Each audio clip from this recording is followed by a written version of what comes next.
ভাবুন তো, আপনি আপনার বন্ধুকে হোয়াটসঅ্যাপে একটি ছবি পাঠালেন।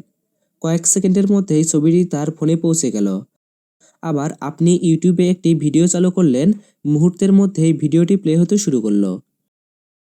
এমনকি এই মুহূর্তে আপনি যদি অনলাইনে ক্লাস নেন, তাহলে আপনার কণ্ঠস্বর আর ভিডিও পৃথিবীর অন্য প্রান্তে থাকা মানুষের কাছেও প্রায় সঙ্গে সঙ্গেই পৌঁছে যায়। কিন্তু কখনো কি ভেবেছেন, এই তথ্যগুলো আসলে কিভাবে এক ডিভাইস থেকে আরেক ডিভাইসে পৌঁছে যায়? একটি মোবাইল, কম্পিউটার কিংবা সার্ভার এরা তো মানুষের ভাষা বোঝে না। তাহলে তারা কিভাবে একে অপরের সঙ্গে যোগাযোগ করে? কোন নিয়ম মেনে তথ্য আদান-প্রদান করে? আর সেই তথ্য কি সবসময় একইভাবে পাঠানো হয়? নাকি এরও বিভিন্ন পদ্ধতি রয়েছে? এই প্রশ্নগুলোর উত্তর লুকিয়ে আছে ডেটা কমিউনিকেশন এর মধ্যে। তথ্য কিভাবে প্রবাহিত হয়, অর্থাৎ একমুখী, দ্বিমুখী নাকি একই সঙ্গে উভয় দিকে আদান-প্রদান হয়, এই বিষয়টিও সমান গুরুত্বপূর্ণ। এই পদ্ধতিকেই বলা হয় ট্রান্সমিশন মোড। আজকের ভিডিওতে আমরা জানব ডেটা কমিউনিকেশন ও ট্রান্সমিশন মোড সম্পর্কে। আপনাকে স্বাগতম রুবাইদ হাসান চ্যানেলের আরও একটি নতুন ভিডিওতে।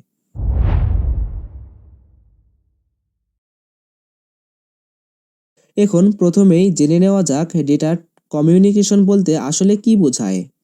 ডেটা কমিউনিকেশন হলো এমন একটি প্রক্রিয়া যার মাধ্যমে নির্দিষ্ট কোনো যোগাযোগ মাধ্যম ব্যবহার করে এক স্থান থেকে অন্য স্থানে অথবা একটি ডিভাইস থেকে অন্য ডিভাইসে ডেটা বা তথ্য আদান-প্রদান করা হয়। অর্থাৎ যখন একটি কম্পিউটার, মোবাইল ফোন বা অন্য কোনো ডিজিটাল ডিভাইস অন্য একটি ডিভাইসের কাছে তথ্য পাঠায় বা গ্রহণ করে, তখন সেই পুরো প্রক্রিয়াটিই হলো ডেটা কমিউনিকেশন। এখানে একটি বিষয় মনে রাখা খুবই গুরুত্বপূর্ণ। ডেটা কমিউনিকেশন শুধু তথ্য পাঠাতেই হয় না, তথ্যটি যেন সঠিকভাবে, নিরাপদভাবে এবং নির্দিষ্ট সময়ের মধ্যে গন্তব্যে পৌঁছায় সেটিও নিশ্চিত করতে হয়। উদাহরণ হিসেবে বলা যায়, আপনি যখন আপনার বন্ধুর কাছে একটি ছবি, ভিডিও বা ডকুমেন্ট পাঠান, তখন সেই তথ্য বিভিন্ন যোগাযোগ মাধ্যম অতিক্রম করে কয়েক মুহূর্তের মধ্যেই তার ডিভাইসে পৌঁছে যায়। এটি ডেটা কমিউনিকেশনের একটি বাস্তব উদাহরণ। এখন প্রশ্ন হলো, ডেটা কমিউনিকেশন সম্পন্ন হওয়ার জন্য কি কি উপাদান প্রয়োজন? একটি ডেটা কমিউনিকেশন সিস্টেমের মোট 5টি প্রধান উপাদান রয়েছে। এগুলো হলো বার্তা, প্রেরক, গ্রাহক, যোগাযোগ মাধ্যম ও প্রোটোকল।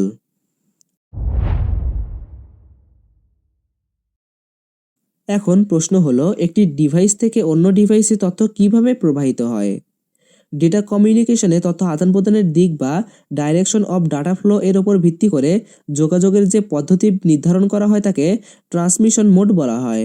অর্থাৎ তথ্য একদিকে যাবে নাকি উভয় দিকে যাবে, অথবা একই সময়ে উভয় দিকে আদান-প্রদান হবে, এই বিষয়টি নির্ধারণ করে ট্রান্সমিশন মোড দ্বারা।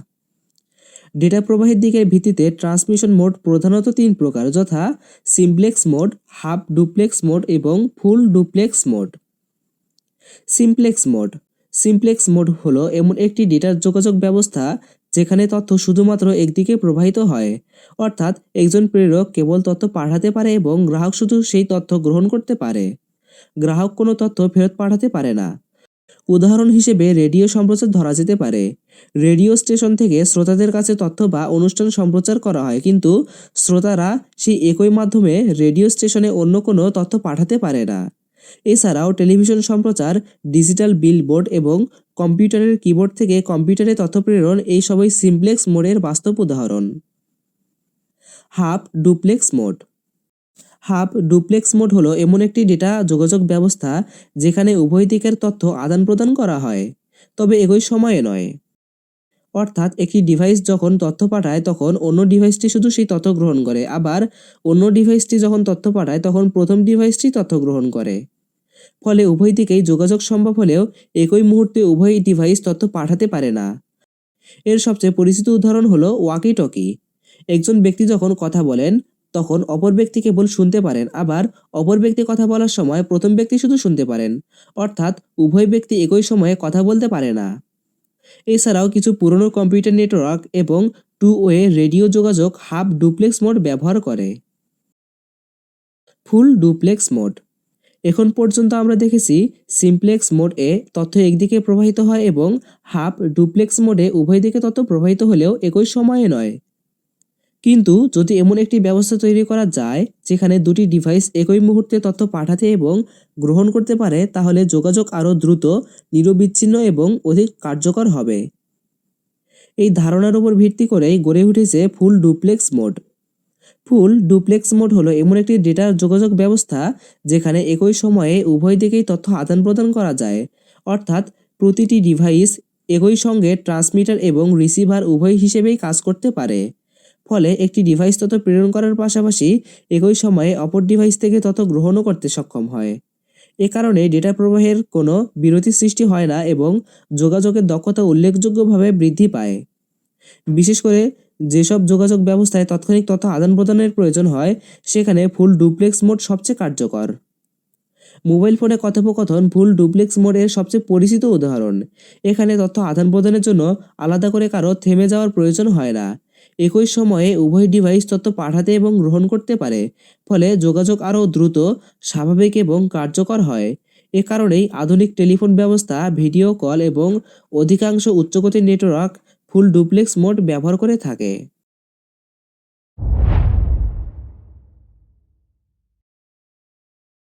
আজকের ভিডিওতে আমরা জানলাম ডেটা কমিউনিকেশন কি, এর প্রধান উপাদানগুলো কি এবং ট্রান্সমিশন মোড এর তিনটি ধরন, সিমপ্লেক্স, হাফ ডুপ্লেক্স এবং ফুল ডুপ্লেক্স মোড সম্পর্কে। এখন থেকে যখনই আপনি রেডিও শুনবেন, ওয়াকিটকি ব্যবহার করতে দেখবেন কিংবা মোবাইল ফোনে কথা বলবেন, তখন বুঝতে পারবেন এসবের পেছনে কোন ধরনের ট্রান্সমিশন মোড কাজ করছে। বিজ্ঞান আমাদের চারপাশের প্রযুক্তিকে শুধু ব্যবহার করতে শেখায় না, বরং সেই প্রযুক্তির পেছনের কার্যপ্রণালীও বুঝতে শেখায়।